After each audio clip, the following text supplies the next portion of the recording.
जग में हो कल्याण सभी का, पूरा हो अरमान सभी का, रास्ता हो आसान सभी का, देवी कहे तथास्तु। कल्याण मस्तु कल्याण मस्तु कल्याण मस्तु कल्याण मस्तु कल्याण मस्तु कल्याण मस्तु कल्याण मस्तु कल्याण मस्तु। जय माता दी। आप सभी का बहुत बहुत स्वागत करते हैं हमारे विशेष कार्यक्रम में, जिसका नाम है कल्याण मस्तु। मैं हूँ प्रियंका। खुशियों का कोई रास्ता नहीं होता, खुश रहना ही खुशियों का सबसे बेहतर रास्ता है। यानी कि अगर आप जीवन में खुश रहेंगे तो खुशियाँ आपके पास स्वयं आएंगी।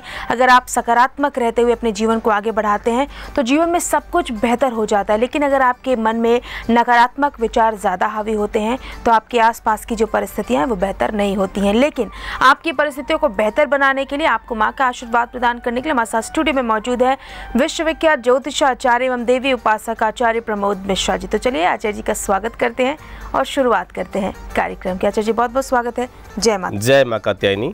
माँ भगवती का ध्यान और आह्वान करते हैं इस रूप में जो यज्ञ में यानी देवताओं की आहुति में स्वाहा रूप में विद्यमान होती हैं और पितरों के पूजन में स्वधा रूप में विद्यमान होती हैं। प्रार्थना करते हैं माँ का आह्वान करते हैं। अदितिर्देव माता तुम कमला कमलालया, स्वाहा तुम हविर्दाने कव्यदाने स्वधा स्मृतः, कव्यदाने स्वधा स्मृतः। यहाँ प्रार्थना इस रूप में करते हैं कि माँ यज्ञ में हो चाहे वो पितरों के पूजन में हो, दोनों रूप और दोनों पूजाएं बहुत विशेष मानी जाती हैं। अगर कहते हैं कि देवताओं की पूजा चाहे लेट लपेट हो जाए लेकिन पितरों की पूजन में कभी भी विलंब नहीं करना चाहिए। यहाँ पर जो कव्य रूप में यानी स्वधा रूप में जो देवी जी विराजमान होती हैं उन माँ देवी का, स्वधा देवी का हम ध्यान और आह्वान करते हैं। जय माँ कात्यायनी। आप हमारे कार्यक्रम से सीधे जुड़ सकते हैं। इस वक्त टीवी स्क्रीन पर जो नंबर फ्लैश किया जा रहा है, नंबरों के माध्यम से कार्यक्रम से जुड़िए, कुंडली का विश्लेषण करवाइए। आपकी जो भी समस्या है, हर समस्या का बेहतर समाधान आपको आचार्य जी के माध्यम से प्राप्त होगा। अगर आप आचार्य जी से व्यक्तिगत तौर पर मिलना चाहते हैं तो अपॉइंटमेंट वाले नंबरों पर संपर्क कर सकते हैं। लगातार संस्थान के नंबर आपके टीवी स्क्रीन पर फ्लैश किए जा रहे हैं।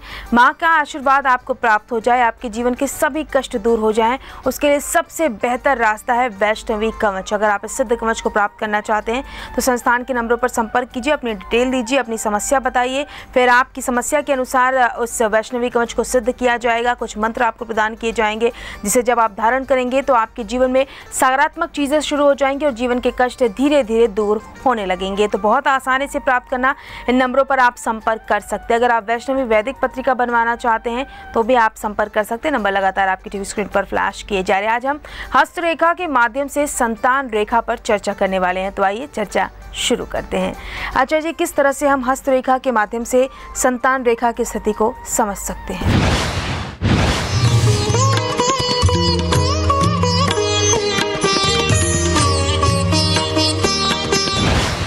हस्तरेखा के माध्यम से संतान रेखा के बारे में जानने का, अब ये पहले आपको ये बताऊंगा मैं कि संतान रेखा का स्थान हाथ में कहाँ होता है। ये एक तरह से बहुत अच्छा विषय है, बड़ा गूढ़ विषय है। तो इसमें आपको बताता हूँ कि जो कि कनिष्ठिका अंगुली होती है, इसके निचले भाग में जो कि आपको मैंने बताया था पहले कि जो यहाँ पर विवाह स्थान की जो विवाह स्थान होता है यानी इसकी रेखा होती है, और हृदय रेखा का जो मूल भाग होता है, हृदय रेखा से लेकर के और मणिबंध के बीच में जो स्थान होता है, ये स्थान होता है संतान रेखा का। यहाँ से हम समझते हैं संतान रेखा कैसी है, कितनी गहरी है, कितनी टूटी है, फूटी है, छोटी है, बड़ी, इसके ऊपर ही विचार किया जाता है। तो इसकी रेखाएं यही होती हैं। यहाँ पर और बता दें कि कई बार ये लोग कहते हैं भाई कितने संतानों में पुत्र कितने होंगे या पुत्री कितनी होंगी। ये भी विचार आप लोगों से हमें जो है सुनने को मिलता है और लोग प्रश्न करते भी रहते हैं। तो इसके बारे में जो रेखा यहाँ पर गहरी हो, मोटी हो, अक्सर ये पुत्र की रेखाएँ बताई जाती हैं, और जो पतली हो लेकिन गहराई हो, पतली हो, गहरी रेखा हो और क्लियर नज़र आ रही हो, सीधी हो, ये संतान रेखा में पुत्री की रेखा बताई जाती है। अब ये लोग भी कई बार कहते हैं भाई पहले पुत्र होगा या पुत्री होगी। तो जो रेखा जो है हृदय रेखा से सन्निकट हो, साफ हो, क्लियर हो, अगर मोटी है, गहरी है तो ये पुत्र की रेखा होती है, और अगर नज़दीक में जो है गहरी तो हो लेकिन पतली रेखा हो, तार की तरह हो, तो ये पुत्री की रेखा बताई जाती है। यहाँ पर इसीलिए संतान की रेखा तो इस तरह से समझा जाता है कि कितने और कितने होंगे, ये भी उसी गिनती से बताया जाता है कि भाई कितनी रेखाएं ऐसी साफ क्लियर हैं जिसके माध्यम से पुत्र और पुत्री की रेखा की गिनती की जाती है। इसके बाद और भी देखा जाता है कि जो है संतान सुख प्राप्त आप करेंगे, संतान आपके बस में होगी या नहीं होगी। तो यहाँ भी अगर पुत्र की रेखा तो है लेकिन रेखा सीधी ना होकर के कहीं टेढ़ी मेढ़ी है, या झुकाव ऊपर की तरफ हो रहा है या नीचे की तरफ झुकाव हो रहा है, क्लियर नहीं हो पा रही है, तो यहाँ पर कहीं ना कहीं संतान सुख की कमी अवश्य आती है, ऐसा देखा जाता है। एक बात और, संतान रेखा अगर जो है वहाँ से निकल करके और हथेली की तरफ भाग रही हो, वहाँ पर उसकी मात्रा कम हो, हथेली की तरफ भाग रही हो, तो यहाँ पर संतान का सुख व्यक्ति को प्राप्त होता है। और कई बार ये भी होता है कि जो ये बुद्धि की रेखा जाती है, यानी माइंड रेखा, मन की रेखा जाती है, जाकर के संतान रेखा वहाँ पर मिल जाती है। कई बार ऐसा भी देखा जाता है, यहाँ पर जो संतान होता है संस्कारवान, विचारवान, धर्मवान, धर्मशील होता है और अपने कुल की उन्नति करने वाला होता है, कुल का विचारक होता है, कुल के बारे में सोचने वाला होता है, पितृभक्त और मातृभक्त कहा जाता है। ऐसी लगभग विशेष मोटे मोटे रूप में आपको मैंने बताया।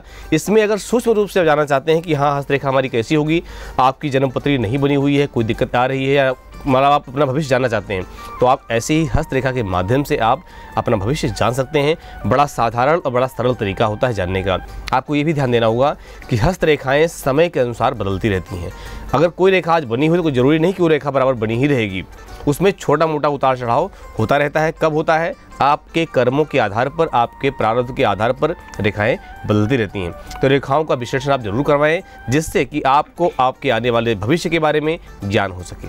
चलिए, तो आपको आचार्य जी ने बहुत बेहतर तरीके से बताया कि कैसे आप हस्तरेखा के माध्यम से संतान रेखा की परिस्थिति को समझ सकते हैं, संतान के बारे में बहुत सारे ज्ञान को प्राप्त कर सकते हैं। अगर आपके पास आपकी date of birth, time, place नहीं है तो आप हस्तरेखा के माध्यम से अपने जीवन का विश्लेषण समझ सकते हैं। आपको हस्तरेखा का प्रिंट मेल करना होगा या आप फैक्स कर सकते हैं। लगातार नंबर आपकी टीवी स्क्रीन पर फ्लैश किए जा रहे हैं। व्यक्तिगत तौर पर मिलना चाहते तो भी आपको इन्हीं नंबरों पर संपर्क करते हो, अपॉइंटमेंट फिक्स कराना है। फ़ोन पर भी आप सलाह प्राप्त कर सकते हैं। इस वक्त हमारे साथ एक कॉलर जुड़ चुके हैं, स्वागत करते हैं। जय माता दी। नाम बताएं। जय माता दी। नाम बताइए। शर्मा। कहाँ से कॉल करी मैम? गुजरात से। आपकी जो भी बातें आचार्य जी के सामने रखिए।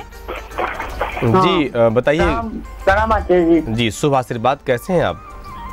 हाँ, बहुत तकलीफ में हूँ, इसलिए मैंने वो देखा टीवी पे तो फोन किया। जी, क्या डेट ऑफ बर्थ है आपका? मेरे को मेरे बेटे के बारे में जानना है। अच्छा, बताइए बेटे का डेट ऑफ बर्थ। 1 अप्रैल 1985। 1 अप्रैल 1985। जी, 1 अप्रैल 1985। जी जी, जन्म का समय? समय है दिन में, रात में 11:15। रात में 11:15। जन्म स्थान कहाँ का है? गुजरात, वलसाड़। क्या जानना चाहते हैं इसके बारे में? वो उसकी शादी को 4.5 साल हो गए। अच्छा। 2 साल तो उनका अच्छा चल रहा था, लेकिन अभी वो दोनों बात ही नहीं करते हैं। ना बहू आती है तो ये बात नहीं करता है, ये जाता है तो वो बात नहीं करती। वो क्या चल रहा है कुछ पता नहीं चल रहा। बिल्कुल बिल्कुल। तो बोलते हैं कि बच्चे हमको चाहिए ही नहीं। मतलब बेटा बोलता है कि बच्चे चाहिए ही नहीं है। नहीं तो आपको मैं सुनो आप पूरी बात समझ लो। आपके लिए सलाह तो ये है कि जन्मपत्री में इनके बृहस्पति नीच का बैठा हुआ है और बृहस्पति ही पंचम भाव का स्वामी भी है। नीच की अवस्था में होने के कारण, शत्रु भाव में बैठने के कारण कहीं ना कहीं से गड़बड़ी तो आएगी, ये पक्की बात है। इसके लिए सलाह ये है कि आप बहू और बेटे की दोनों की जो जन्म पत्रिका है वो आप एक बार मिलान करवा लें। बेशक टेलीफोनिक अपॉइंटमेंट ले लें या मिल करके, तो आपको ज़्यादा सरल रहेगा और सही तरीका आपको अच्छा मिल जाएगा, क्योंकि फ़ोन के माध्यम से पूरी जानकारी कैसे आपको दी जाए और जो है बड़ा लंबा समय होता है, आप समझ सकते हैं इस चीज़ को। तो प्रार्थना यह है कि आप मिल करके इसका विश्लेषण करवाएं, जिससे आपको पूर्ण समाधान उपायों के माध्यम से आपको दे सकें, आपका जीवन अच्छा चले, बच्चों का जीवन आपके बहुत बढ़िया चले। अभी आप लगातार 5 दिन तक माँ सरस्वती के मंदिर में जाकर के कुछ सफ़ेद मिष्ठान का भोग लगा करके उनको प्रणाम करें। ये एक उपाय आप करें अपने बच्चों के लिए। और केले के पेड़ की पूजा भी 5 बृहस्पतिवार करना है, वहाँ से भी आपको अच्छी ऊर्जा जरूर मिलेगी। लेकिन पूर्ण विश्लेषण आपको मिल करके ही या टेलीफोनिक अपॉइंटमेंट लेकर के ही करना होगा, जिससे कि पूरा समाधान आपको दिया जा सके।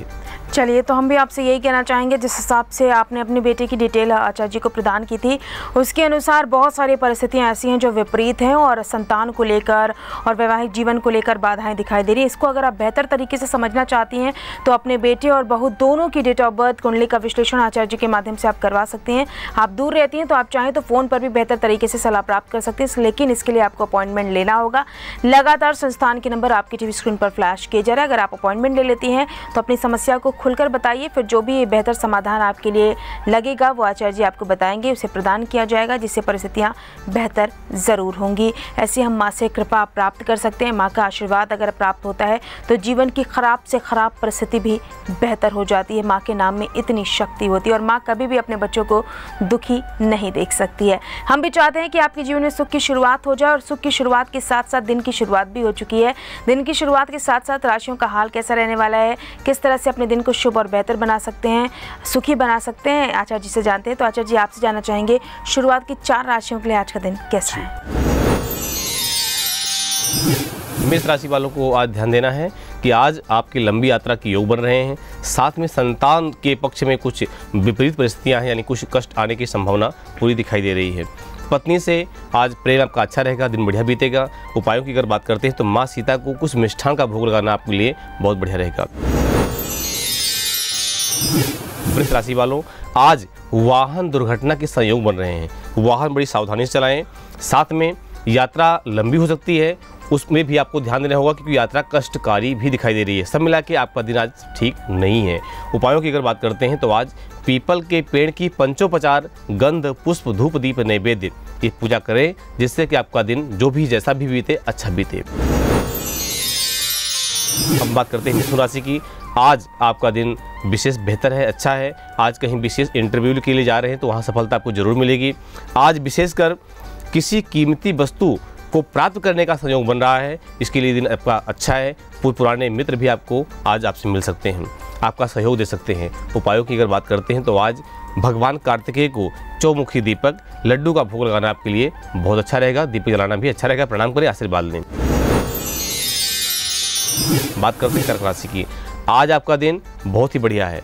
उपायों की अगर बात करते हैं तो कोई विशेष उपाय आपको नहीं करना है, लेकिन सावधान रहना है। आज अपने कोई आपका प्रिय मित्र आपसे आज दूर जा सकता है। पत्नी से विवाद भी हो सकता है। ये दोनों विशेष दोस्त हैं, लेकिन उपाय की अगर बात करें तो आज आप सिर्फ मन पे कंट्रोल रखिए, वाणी पे कंट्रोल रखिए। यही आपका 2 उपाय है। चलिए, तो आचार्य जी ने शुरुआत की 4 राशियों का हाल आपको बता दिया। आगे की राशियों के हाल को भी समझेंगे। व्यक्तिगत तौर पर मिलना चाहते हैं तो संस्थान के नंबर पर संपर्क कीजिए, अपॉइंटमेंट फिक्स करा सकते हैं। वैष्णवी कवच प्राप्त करना चाहते तो भी आपको इन्हीं नंबर पर संपर्क करना होगा। नंबर लगातार आपकी टीवी स्क्रीन पर फ्लैश किए जा रहे हैं। अगर आपको आपकी date of birth, time, place नहीं पता है तो आप हस्तरेखा के माध्यम से भी अपनी जिंदगी के बहुत सारे पहलुओं को समझ सकते हैं। आप उनका प्रिंट भेज सकते हैं, फैक्स कर सकते हैं। ये तमाम जो सुविधाएं हैं वो आपके सामने उपलब्ध हैं। जो भी आपको बेहतर लगे उसके माध्यम से अपने जीवन की प्रत्येक परिस्थिति को समझते हुए इसे बेहतर बना सकते हैं। इस वक्त हमारे साथ एक कॉलर है, स्वागत करते हैं। जय माता दी, नाम बताएं। जय माता जी, मेरा नाम नीलम गुप्ता है। कहाँ से कॉल कर रही हैं आप? हम बिहार सिवान से बात कर रहे हैं। जी, आपकी जो भी बातें आचार्य जी के सामने रखिए। जी नीलम जी, जय माता दी। प्रणाम आचार्य जी, शुभ आशीर्वाद। कैसे हैं आप? ठीक है। अच्छा, डेट ऑफ बर्थ बताएं अपना। अपने बेटे के बारे में पूछना चाहती हूँ। अच्छा, बेटे का डेट ऑफ बर्थ? 11 जुलाई 2004 का जन्म है उसका। 2004 का जन्म है। जन्म का समय क्या है? कितने बजे पैदा हुआ था? 8:25 पर शाम को, दिन रविवार। जी जी जी। कहाँ जन्म हुआ है? शिवानी में जन्म हुआ है। शिवान, ठीक है। क्या जानना चाहते हैं बेटे के बारे में आप? बेटे के बारे में जानना चाहते हैं कि उसके ऊपर क्या क्या ग्रह वगैरह कुछ है, मतलब क्या 2014 से कुछ चल रहा है उसके ऊपर, वो समझ आता क्या वो काल में है। जी बिल्कुल। पढ़ने और मन नहीं लगता है, नहीं आपका नहीं मानता है। हाँ, मैं समझ रहा हूँ बात। और इस समय बच्चे का समय जो है वो ठीक नहीं चल रहा है। विशेषकर 2014 आप कहें, 2014 से तो नहीं, इसमें नहीं आ रहा है, लेकिन 2015 से, अगस्त 15 से समय बच्चे का ठीक नहीं चल रहा है, जो कि विशेषकर विद्या दोष उत्पन्न हो रहा है जन्मपत्री में। तो आपको मैं सलाह ये देता हूँ कि अभी आप इस बच्चे के लिए सिर्फ ज़्यादा कुछ नहीं करना है। ओम गंग गणपतये नमः, इसी मंत्र का आप जो है मानसिक जब बच्चे से करवाइए। कोई माला लेकर नहीं करना, आसन लेके बैठेगा, पूर्व दिशा की तरफ मुंह करके बैठेगा और इसी बीज मंत्र का, गणेश जी के इस मंत्र का जप करेगा। निश्चित है कि इस बच्चे का जो विद्या में मन नहीं लग रहा है वो मन भी लगेगा, आपका कहना भी मानेगा। लेकिन एक बात और इस बच्चे को जो है सिखाइएगा, अगर कहीं खान पान में गड़बड़ी है तो उसको बिल्कुल दूर कर दीजिएगा। उससे बुद्धि और विकृत हो जाती है, बुद्धि बिगड़ जाती है। और एक आशीर्वाद के रूप में आप वैष्णवी कवच मंगवा करके और इस बच्चे गले में धारण करवा दीजिएगा। बिल्कुल, जब आप मंगवाएं तो आप ये अपनी कामना और अपनी समस्या जरूर बता दीजिएगा, जिससे कि कामना पूर्ण हो और समस्या निश्चित इस बच्चे से दूर हो। ये दोनों उपाय आप करें, आपको लाभ जरूर होगा। चलिए, तो आपको आचार्य जी ने जो उपाय बताया उसे आप अपनाइए। इससे आपके बच्चे के भविष्य में जो दिक्कतें दिखाई दे रही हैं वो दूर हो जाएंगी। अगर आप वैष्णवी कवच प्राप्त करना चाहती है तो संस्थान के नंबर पर संपर्क कर सकती है। नंबर लगातार आपकी टीवी स्क्रीन पर फ्लैश किए जा रहे हैं। अगर आप फ़ोन पर सलाह प्राप्त करना चाहते हैं या व्यक्तिगत तौर पर आचार्य जी से मिलना चाहते हैं तो संस्थान के नंबर पर संपर्क कर अपॉइंटमेंट फिक्स करा सकते हैं। आगे बढ़ेंगे आचार्य जी, आगे की 4 राशियों के लिए दिन कैसा है? आपकी सिंह राशि है। तो आज आपको ध्यान देना चाहिए कि आपके विशेष भूमि से संबंधित कार्य बनने वाले हैं। परीक्षा के परिणाम भी सफलता उसमें ज़रूर मिलेगी आपको, लेकिन थोड़ी सी भाग दौड़ हो सकती है जिसके कारण आपका मन उदास रह सकता है। यहाँ पर आज विशेषकर किसी पक्षी को दाना डालना आपके लिए बहुत अच्छा रहेगा। हम बात करते हैं कन्या राशि की। आज प्रेम प्रसंगों में अनुकूलता रहेगी, आपका समय अच्छा रहेगा। अगर निवेश करते हैं तो निवेश में आपको लाभ जरूर मिलेगा। आज कर्म क्षेत्र आपका बड़ा अच्छा है, जो काम करना चाहेंगे करेंगे तो उसमें बहुत लाभ मिलेगा। आज विशेषकर किसी 10 साल से नीचे कन्या को कुछ वस्त्र का उपहार दें, विशेषकर लाल रंग के वस्त्र का। आपका दिन बहुत अच्छा जाने वाला है। बात करते हैं तुला राशि की। आज आपकी बुद्धि में कुछ दोष उत्पन्न जरूर रहेगा, कुछ न कुछ उतार चढ़ाव चलता रहेगा। आज कुछ मन परेशान होने की पूरी संभावनाएं दिखाई दे रही हैं, लेकिन कुछ बिछड़े हुए कार्य आपके जो हो बनने की पूरी संभावना है। जो कार्य आप नहीं पूरा कर पा रहे थे, संभावनाएं पूरी आ रही हैं। नए मित्र से मिलने का भी पूरा संयोग आ रहा है। उपायों की अगर बात करते हैं तो आज पीपल के पेड़ पर पंचमुखी दीपक जलाना, उनकी 5 परिक्रमा करना आपके लिए शुभदायक रहेगा। हम बात करते हैं वृश्चिक राशि की। आज आपको क्रोध आने की पूरी संभावना है। क्रोध से आप किसी का अपमान भी कर सकते हैं, विशेषकर अपने माता पिता के अपमान से आप दूर रहें, क्योंकि यहाँ उनका अपमान करने की पूरी संभावना दिखाई दे रही है। आज बहन से कुछ लगाव ज़्यादा बढ़िया रहेगा, लेकिन वहाँ भी क्रोध से बचना बहुत ज़रूरी है, क्योंकि ये आपके मस्तिष्क पर चढ़ रहा है। आज विशेषकर किसी की निंदा न करें, लेकिन आय क्षेत्र आपका बढ़िया है। कहीं ना कहीं धन आने की संभावनाएं बन सकती हैं अकस्मात। लेकिन उपायों की बात करते हैं तो आज हनुमान जी महाराज के लिए 5 हनुमान चालीसा का पाठ करें, एक दीपक जलाएं, प्रणाम करें, आपका दिन बहुत अच्छा जाएगा। चलिए, तो आपको आचार्य जी ने आगे की राशियों का हाल भी बता दिया है। आगे की 4 राशियों के हाल को समझेंगे। एक बार फिर से आपको बता दूं, अगर आप व्यक्तिगत तौर पर मिलना चाहते हैं, मिलकर कुंडली का विश्लेषण करवाना चाहते हैं, तो संस्थान के नंबरों पर संपर्क कर सकते हैं, अपॉइंटमेंट फिक्स करा सकते हैं। अगर आपके पास आपकी date of birth, time, place नहीं है तो आप हस्तरेखा के माध्यम से भी अपनी परिस्थितियों को समझ सकते हैं। आप हस्तरेखा के प्रिंट को भेज दीजिए, फैक्स कर दीजिए, जो भी आपको बेहतर लगे उसके माध्यम से अपने जीवन की प्रत्येक परिस्थिति को बताते हुए, दर्शाते हुए, समझाते हुए उसका बेहतर निदान और उपाय प्राप्त कर सकते हैं। इस वक्त हमारे साथ हमारे कॉलर हैं, स्वागत करते हैं। जय माता दी, नाम बताएं। हाँ, जय माता दी आचार्य जी। जी बेटा, शुभ आशीर्वाद। क्या नाम है आपका? मेरा नाम सोनू कुमार है आचार्य जी। जी सोनू कुमार जी, कैसे हैं आप? जी आचार्य जी, बस आपका आशीर्वाद है। जी, आपसे 2 महीने पहले मेरे आपसे बात हुई थी जी, और मैं स्वास्थ्य संबंधी बहुत ज्यादा परेशान था। जी बेटा। और घर परिवार में मेरे सारे जो है बीमार रहते थे, किसी न किसी रोग से पीड़ित रहते थे। जी। पर आचार्य जी 2 महीने पहले आपसे बात हुई थी और आपने जो है वैष्णवी कवच बताया था मुझे धारण करने के लिए। जी बिल्कुल। हाँ, और मैंने वैष्णवी कवच धारण किया और तत्पश्चात मेरे जो है 10 से 15 दिन के अंतर्गत मेरे स्वास्थ्य में सुधार आया और आज मेरा परिवार पूरा बिल्कुल जो है सुखमय है, मंगलमय है। तो आचार्य जी, मैं आपके चरणों को स्पर्श करना चाहता हूँ। मैं बहुत दिनों से फोन लगाने की ट्राई कर रहा था, जी, पर आचार्य जी आपके पास फोन नहीं लग पा रहा था। आज आपके पास फोन लगा है। आचार्य जी, मैं बहुत बहुत धन्यवाद आपका करना चाहता हूँ। बस बहुत बढ़िया बेटा, पर बनाए रखिए। बहुत बढ़िया। तो आप क्या कहना चाहोगे कि जो हमारे दर्शक कार्यक्रम को देख रहे हैं, क्या उनको भी आप सलाह देना चाहते हैं कि वो भी कोई अपनी उनकी जीवन की कामना हो, कोई समस्या हो, तो उसके आधार पर वैष्णव को धारण करें? हाँ जी, बिल्कुल बिल्कुल। मैं ना सारे जितने भी देख रहे हैं आपका कार्यक्रम, सभी लोगों को यही बोलना चाहूंगा कि आपके जीवन में किसी प्रकार की कोई भी समस्या है, आपका समाधान होगा और पूर्ण रूप से होगा। एक बार आप आचार्य जी का यदि वैष्णवी कवच या जो आपको उपाय बताया जाता है आप धारण करते हैं तो उसका जो है आपको लाभ अवश्य प्राप्त होगा, क्योंकि इसका जीता जागता जो है उदाहरण मैं हूँ।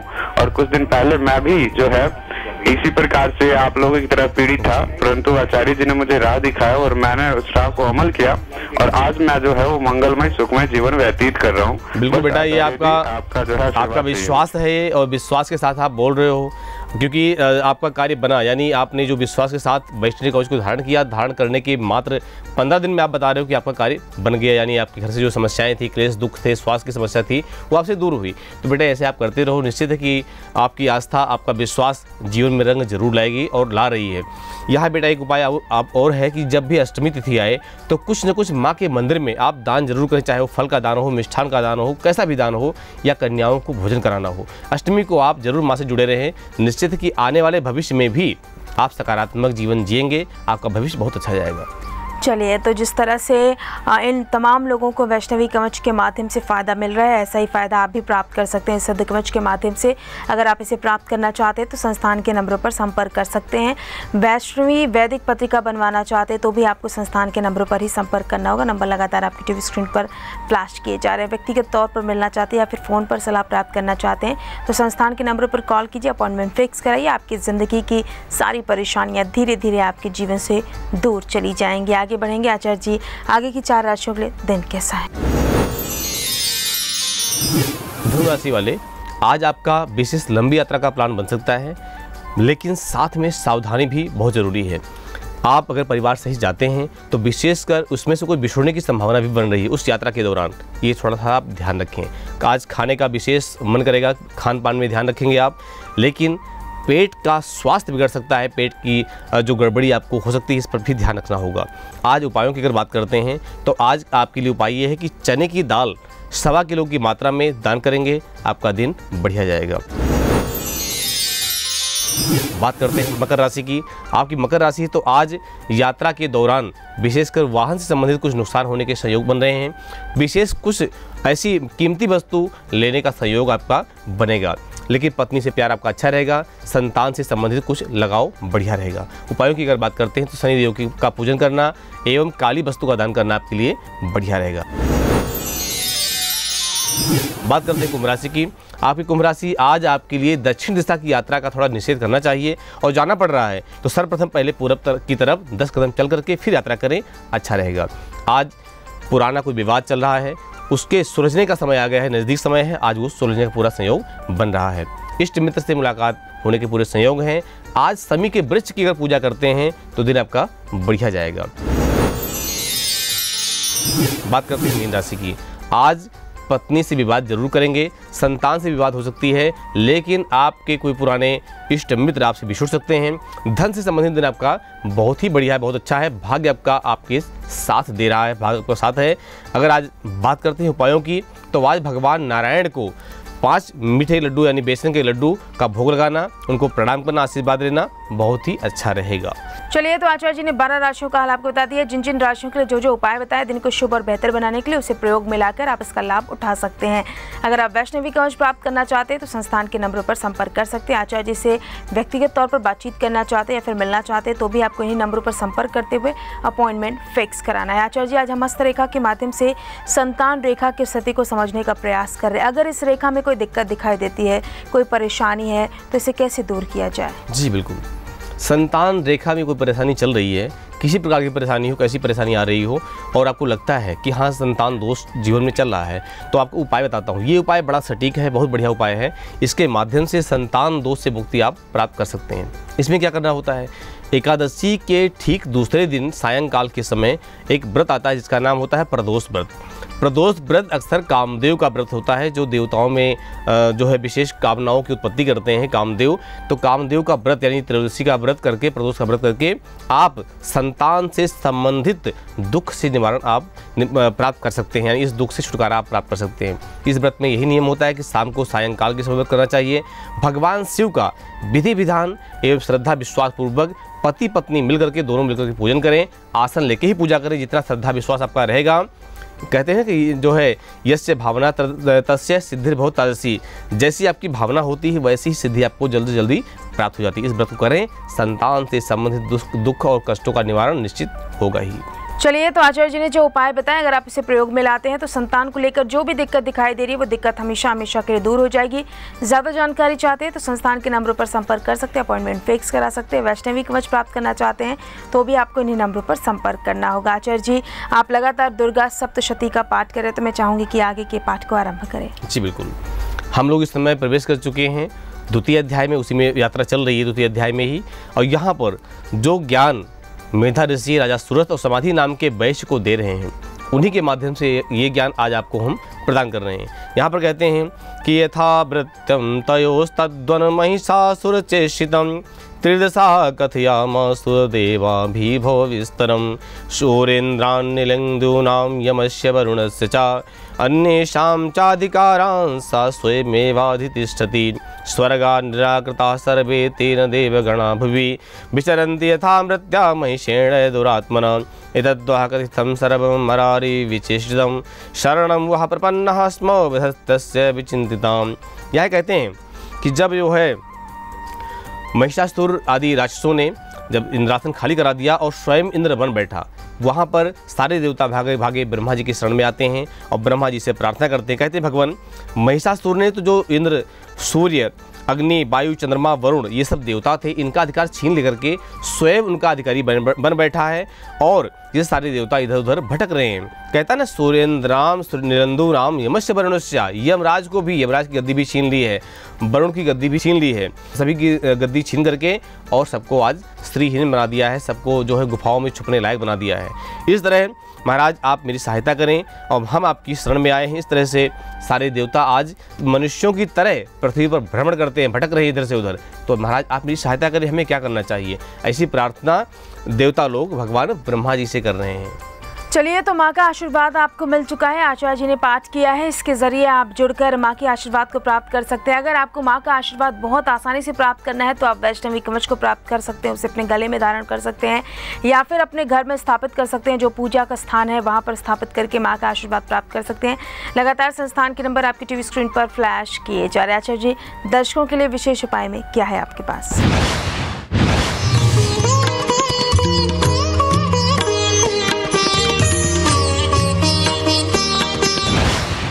अगर आप अपने जीवन को सकारात्मक तरीके से चलाना चाहते हैं कि संतान से संबंधित कोई कष्ट ना आए और अगर कष्ट है तो हमसे दूर जाए एवं सौभाग्य की प्राप्ति हो, यानी संतान और सौभाग्य दोनों की प्राप्ति हो, तो आपको उपाय बताता हूँ आज। विशेष उपाय इसमें यह है कि लगातार 16 बृहस्पतिवार तक आप बृहस्पतिवार का व्रत निरंतर करें, विधि विधान पूर्वक खान पान का ध्यान रखते हुए, वाणी पर नियंत्रण रखते हुए ये व्रत करें। आपको सौभाग्य और संतान दोनों में सुख प्राप्त होंगे, दोनों की प्राप्ति होगी और कोई कष्ट अगर घर में है इस तरह के तो वो कष्ट आपसे दूर जाएंगे। चलिए, तो आचार्य जी ने आपको जो उपाय बताया उसे आप प्रयोग में लाकर बहुत सारी परिस्थितियों को बेहतर बना सकते हैं। व्यक्तिगत तौर पर मिलना चाहते हैं, संस्थान के नंबरों पर संपर्क कीजिए, अपॉइंटमेंट फिक्स कराइए। वैष्णवी कवच भी आप इन्हीं नंबरों के माध्यम से प्राप्त कर सकते हैं। आचार्य जी, आज हमने हस्तरेखा के माध्यम से संतान रेखा की स्थिति को समझा, आपने बेहतर मार्गदर्शन दिया, इसके लिए बहुत बहुत धन्यवाद। जय माता दी। जय मां कात्यायनी। तो आज के लिए बस इतना ही, फिर होगी आपसे मुलाकात। हंसते रहिए, मुस्कुराते रहिए, हमें दे आज्ञा। जय माता दी। अगर आप देवी उपासक आचार्य जी से मिलना चाहते हैं या फ़ोन अपॉइंटमेंट लेना चाहते हैं या अपने नाम से सिद्ध करवाकर वैष्णवी कवच मंगवाकर धारण करना चाहते हैं तो संपर्क करें। अगर आप किसी समस्या से परेशान हैं और देवी भागवत पुराण के द्वारा निवारण करवाना चाहते हैं, जैसे नवचंडी यज्ञ, शतचंडी यज्ञ, सहस्त्र चंडी यज्ञ या लक्ष्य चंडी यज्ञ करवाकर अपने सभी कष्टों से निवारण प्राप्त करना चाहते हैं या देवी भागवत या दुर्गा सप्तशती का पाठ करवाना चाहते हैं तो संपर्क करें।